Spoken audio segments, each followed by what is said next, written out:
Hi friends, ಎಲ್ಲರಿಗೂ ನಮಸ್ಕಾರ. Daily alerts Kannada ಚಾನಲ್ಗೆ ತಮ್ಮೆಲ್ಲರಿಗೂ ಸ್ವಾಗತ. ಸ್ನೇಹಿತರೆ, ಬಿಗ್ ಬಾಸ್ ಕನ್ನಡ ಸೀಸನ್ 11ರ ಮನೆಗೆ ಎಂಟ್ರಿ ಕೊಟ್ಟಿರುವ ಗೋಲ್ಡ್ ಸುರೇಶ್ ಬಗ್ಗೆ ಅನೇಕರಿಗೆ ಗೊತ್ತಿಲ್ಲ. ಸುರೇಶ್ ಅವರು ಬಿಗ್ ಬಾಸ್ ಮನೆಯೊಳಗಡೆ 2 ಕೋಟಿ ರೂಪಾಯಿ ಬಂಗಾರ ಹಾಕಿ ಬಂದಿದ್ದಾರೆ. ಇವರು ಬಿಗ್ ಬಾಸ್ ಶೋ ಗೆದ್ರೆ 50 ಲಕ್ಷ ರೂಪಾಯಿ ಸಿಗುತ್ತೆ. ಇದರ ಜೊತೆಗೆ 12ರಿಂದ 15 ಲಕ್ಷದೊಳಗಿನ ಕಾರ್ ಸಿಗುತ್ತೆ.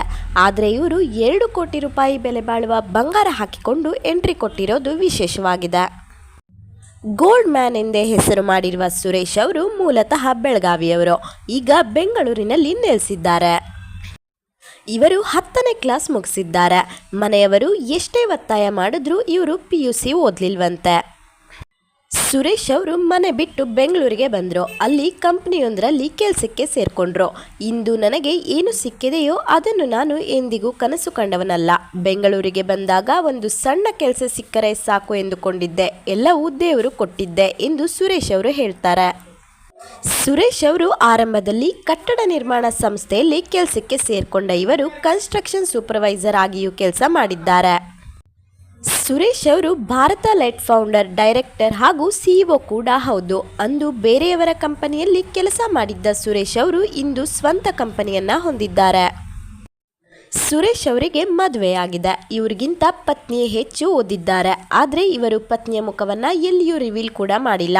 ಖಾಸಗಿ ಬದುಕನ್ನು ಖಾಸಗಿಯಾಗೆ ಇಟ್ಟಿದ್ದಾರೆ. ಅಂದಹಾಗೆ ಇವರಂತೆ ಪತ್ನಿಗೆ ಬಂಗಾರ, ಕಾರ್ ಕ್ರೇಜ್ ಇಲ್ವಂತೆ. ಇವರು ಸದಾ ಮೈ ಮೇಲೆ ಚಿನ್ನ ಹಾಕಿಕೊಂಡು ಓಡಾಡ್ತಾರೆ. ಕುತ್ತಿಗೆಯಲ್ಲಿ ಚಿನ್ನದ ಸರಗಳು, ಕೈಯಲ್ಲಿ ಚಿನ್ನದ ಬ್ರೇಸ್ಲೈಟ್, ಉಂಗುರಗಳು, ಹೀಗೆ ಚಿನ್ನ ಅಂದರೆ ಬಹಳ ಅಚ್ಚುಮೆಚ್ಚು. ಅದೇ ಕಾರಣಕ್ಕೋ ಏನೋ ಅವರನ್ನು ಗೋಲ್ಡ್ ಸುರೇಶ್ ಎಂದೇ ಕೆಲವರು ಕರೆಯುತ್ತಾರೆ. ಅದೇ ಹೆಸರಿನಲ್ಲಿ ಅವರು ಗುರುತಿಸಿಕೊಂಡಿದ್ದಾರೆ. ಗೋಲ್ಡ್ ಸುರೇಶ್ ಎನ್ನುವ ಹೆಸರಿನಲ್ಲೇ ಸೋಷಿಯಲ್ ಮೀಡಿಯಾ ಅಕೌಂಟ್ಗಳಿವೆ. ಖಾಸಗಿ ಸಂಸ್ಥೆಯಲ್ಲಿ ಕೆಲಸ ಮಾಡ್ತಿದ್ದ ಸುರೇಶ್ ಬಳಿಕ ಕೆಲಸ ಬಿಟ್ಟು ಕ್ರಿಯೇಟಿವ್ ಇಂಟೀರಿಯರ್ ಸಂಸ್ಥೆ ಸ್ಥಾಪಿಸಿ ಗೆದ್ರು. ಏನಾದರೂ ಸಾಧಿಸಬೇಕು ಎನ್ನುವ ಛಲದಿಂದ ಹುಟ್ಟಿದ ಊರು ಬಿಟ್ಟು ಬಂದ ಸುರೇಶ್ ಮುಂದೆ ತಮ್ಮದೇ ಸಂಸ್ಥೆ ಸ್ಥಾಪಿಸಿ ಸಾಕಷ್ಟು ಜನರಿಗೆ ಕೆಲಸವನ್ನು ಕೊಟ್ಟಿದ್ದಾರೆ. ಇತ್ತೀಚೆಗೆ ಜಿ ನ್ಯೂಸ್ ಯುವರತ್ನ ಅವಾರ್ಡ್ ಕೂಡ ಪಡೆದಿದ್ರು. ಸ್ನೇಹಿತರೆ, ಈ ವಿಡಿಯೋದಲ್ಲಿ ನೀಡಿರೋ ಮಾಹಿತಿ ನಿಮಗೆ ಇಷ್ಟ ಆದರೆ ಪ್ಲೀಸ್ ಒಂದು ಸಬ್ಸ್ಕ್ರೈಬ್ ಮಾಡ್ಕೊಳ್ಳಿ ಅಂತ ಹೇಳ್ತಾ ಈ ವಿಡಿಯೋನ ಮುಗಿಸ್ತಾ ಇದ್ದೀನಿ. ಮತ್ತೆ ಸಿಗ್ತೀನಿ ಮುಂದಿನ ವಿಡಿಯೋದಲ್ಲಿ. ಅಲ್ಲಿವರೆಗೂ ನಮಸ್ಕಾರ.